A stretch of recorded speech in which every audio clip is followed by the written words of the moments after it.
முளைக்கும் செடி விசுவாசத்தின் விளைச்சல். அந்தச் சிறிய கிராமத்தில் குமார் என்றொரு மனிதன் வாழ்ந்து வந்தான். விவசாயமே அவனது வாழ்க்கை. ஆனால் குமாருக்கு தேவ பக்தியும் இல்லை, தெய்வத்தின் மீது நம்பிக்கையும் இல்லை. ஏனெனில் அவனது கடந்த கால அனுபவங்கள் அவ்வாறாக இருந்தன. தன் நிலத்தில் அவன் விதைக்கும் விதைகள் ஒருபோதும் முழுமையாக விளைந்ததில்லை. எத்தனை முறை நெல் நாற்றுகளை நட்டாலும் அவை முளைக்கும் பருவத்திலேயே கருகி விடுவது அவனது வழக்கமான துயரம். இதனால் அவன் எப்பொழுதும் கோபத்துடனும் விரக்தியுடனும் புலம்புவது உண்டு. இந்த உலகில் தேவன் என்று ஒருவன் இருந்தால் அவன் ஏன் என் உழைப்பை மட்டும் காயப்போடுகிறான்?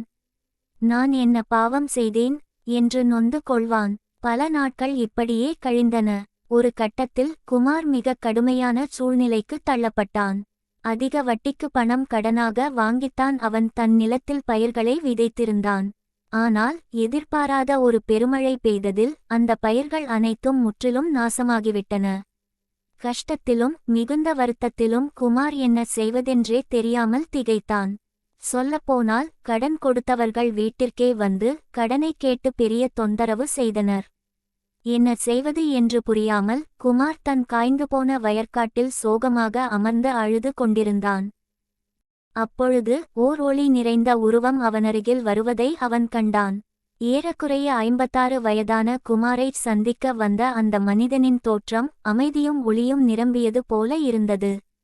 அந்த மனிதன் குமாரை பார்த்து கனிவுடன் கேட்டார், மகனே, ஏன் அழுது கொண்டிருக்கிறாய்?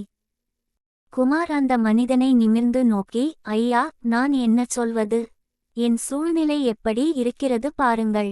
நான் போட்ட விதைகள் எல்லாம் மழை வந்து நாசமாகிவிட்டதே. இனி நான் என்ன செய்வேன் என்று அழுதான். அதற்கு அந்த மனிதன் மெல்லிய குரலில், கலங்காதே, உன் துக்கம் சந்தோஷமாய் மாறும். நான் உனக்கு ஓர் ஆலோசனை சொல்கிறேன். நீ நம்பாதபோதும் உனக்காக காத்திருக்கும் தேவன் ஒருவர் இருக்கிறார். நான் அவரை உனக்கு அறிமுகப்படுத்துகிறேன் என்றார். உடனே குமாருக்கு கடும் கோபம் வந்தது. போதுமையா, நான் சிறுவயதிலிருந்தே எத்தனை தெய்வங்களை வழிபட்டேன். ஆனால் ஒரு தெய்வமாவது எனக்கு உதவ வந்ததா? இப்பொழுது எல்லாவற்றையும் இழந்து நிற்கும்போது வந்து தெய்வத்தை பற்றி பேசுகிறீரே என்று கோபத்துடன் பேசினான். அவனது கோபத்தை கண்ட அந்த மனிதன், மகனே, ஒரு நிமிடம் பொறுமையாக இரு. நான் சொல்வதை முழுவதுமாய் கேள் என்றார். குமார் அந்த மனிதனின் வயதுக்காக மரியாதை கொடுத்து அமைதியானான்.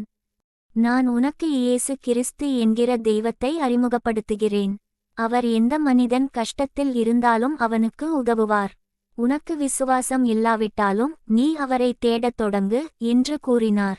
இதற்கு முன்பாக இயேசு கிறிஸ்துவை பற்றி குமார் கேட்டதே இல்லை. அப்படியொரு தெய்வம் உண்டா என்று ஆச்சரியத்துடன் கேட்டான். அதற்கு அந்த மனிதன் புன்னகையுடன் ஒரு வேதாகமத்தை குமாரின் கையில் கொடுத்தார். குமார் அதை பெற்றுக்கொண்டவுடன் அந்த மனிதன், சரி, நான் எங்கிருந்து வந்தேனோ அங்கேயே செல்கிறேன் என்றார். குமார் உடனே, ஐயா, நீங்கள் எங்கிருந்து வருகிறீர்கள் என்று கேட்டான். நான் வந்த இடத்திற்கு போகிறேன் என்று நான் முன்பே உனக்குச் சொன்னேன் என்று பதிலளித்தார் அவர். சரி, நீங்கள் வந்த இடத்தை எனக்குச் சொல்ல விருப்பமில்லை என்றால் சொல்ல வேண்டாம். ஆனால் உங்கள் பெயரையாவது எனக்குச் சொல்லலாமே என்று குமார் வினவ, அந்த மனிதன், என் பெயர் காபரேல் கேப்ரியல். நான் தேவனுடைய தூதன். உன் துக்கங்களை எல்லாம் கண்ட தேவன் என்னை உன்னை காணும்படி அனுப்பினார் என்று சொல்லி முடித்த மறுகணம் அவர் திடீரென மறைந்துவிட்டார். அந்த அற்புதத்தை கண்ட குமார், மெய்யான தேவன் இவரே என்று உணர்ந்து ஏற்றுக்கொண்டான். தான் வாங்கிய வேதாகமத்தை வாசிக்கத் தொடங்கினான். விசுவாசத்துடன் மீண்டும் சென்று தன் வயலிலே விதையை போட்டான். மண்டியிட்டு தேவனை பணிந்து தன் கஷ்டங்களை அவரிடம் சொல்லி வேண்டினான். அந்த வருடத்தில் குமார் இட்ட விதைகள் அபரிமிதமாய் விளைந்தன. அறுவடை அதிகமாய் இருந்தது. அந்த எல்லாரையும் விட குமார் தான் அந்த வருடம் பெரிய பணக்காரனாக ஆகினான். விசுவாசத்தின் விளைச்சலைக் கண்டு அவன் மகிழ்ந்தான்.